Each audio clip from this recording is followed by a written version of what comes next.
కూడా దాదాపు 20 చోట్ల నరేంద్ర మోడీ గారి జన్మదిన వేడుకల్లో పాల్గొంది.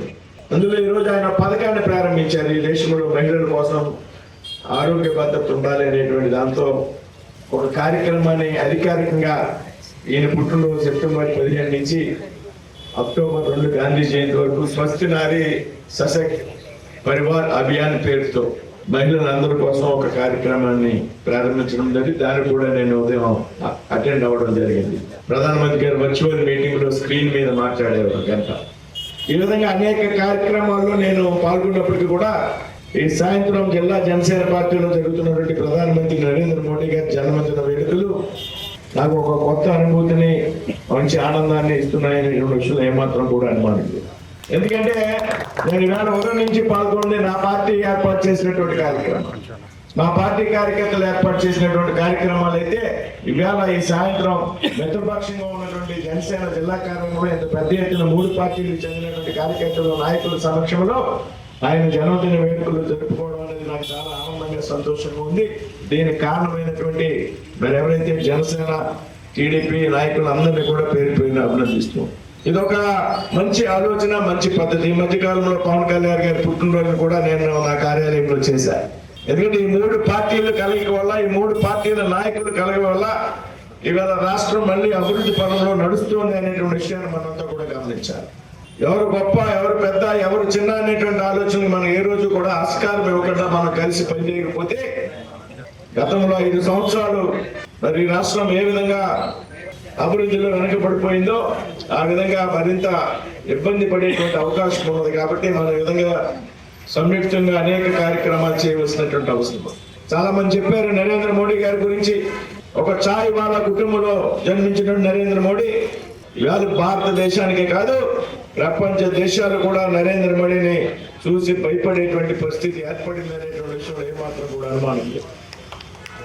ఇవాళ భారతదేశం ప్రపంచంలో అత్యంత శక్తివంతమైనటువంటి దేశంగా ఇది. ఈ 11 సంవత్సరాల కాలంలో రక్షణ రంగంలో ఇవాళ భారతదేశం అద్వితీయమైన స్థాయికి ఎదిగింది. ఇవాళ ప్రపంచంలో 4వ ఆర్థిక శక్తిగా భారతదేశం ఎదిగింది. రాబోయేటువంటి కాలంలో ప్రపంచంలో 3వ ఆర్థిక శక్తిగా ఎదగబోతా ఉంది భారతదేశం.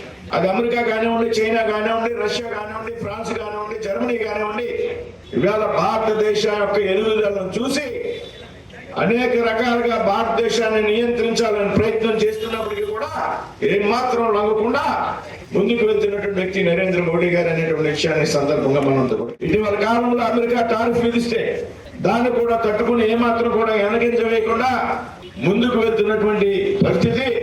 ఈ విధంగా ఇవాళ అమెరికా అధ్యక్షుడిగా ఉన్నటువంటి వ్యక్తి ఎందుకు ఈ విధంగా మనం టారిఫ్ విధించి తప్పు చేసాము అనేటువంటి ఆలోచనకు వచ్చి ఈ మధ్య కాలంలో ఆయన ట్వీట్ చేయడం జరిగింది.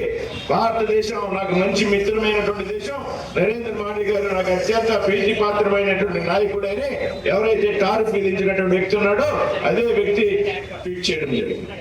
అంటే ప్రపంచ దేశాల యొక్క ఒత్తిడికి లేకుండా లొంగకుండా ఏదో రకంగా భారతదేశం ఎదుగుదలను నియంత్రించాలనేటువంటి ఆలోచనలో ఉన్నటువంటి దేశాలను సైతం లెక్క చేయకుండా ఇవాళ భారతదేశంలోనే కాదు ప్రపంచ దేశంలో ఉన్నటువంటి ప్రతి ఒక్క భారతీయుడు కూడా తలెత్తుకుని తీరే విధంగా ఉన్నారు అంటే దానికి కారణం ప్రీతం ప్రధాని నరేంద్ర మోడీ గారు అనేటువంటి విషయం మనంతా కూడా గుర్తుపెట్టాలి. అటువంటి వ్యక్తి యొక్క అవసరం ఈ దేశానికి ఉంది. అటువంటి నాయకుడి యొక్క పరిపాలన ఈ దేశానికి అవసరం ఉంది. ఇందాక చెప్పారు ఎమ్మెల్యే గారు, గోవింద్ గారు, కుటుంబం లేదు, స్వార్థం లేదు, దేశం కోసం నిరంతరం రోజుకి 20 గంటలు పనిచేసేటువంటి వ్యక్తి.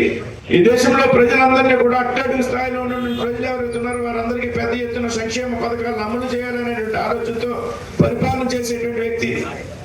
ఒక సామాన్య ఛాయ్ వాళ్ళ ఇవాళ దేశానికి ప్రధాని అయ్యి ఇవాళ 3వ పర్యాయం ప్రధానంగా ఉన్నారు. అందుకే గుజరాత్ ముఖ్యమంత్రిగా చాలా సంవత్సరాలు పనిచేశారు.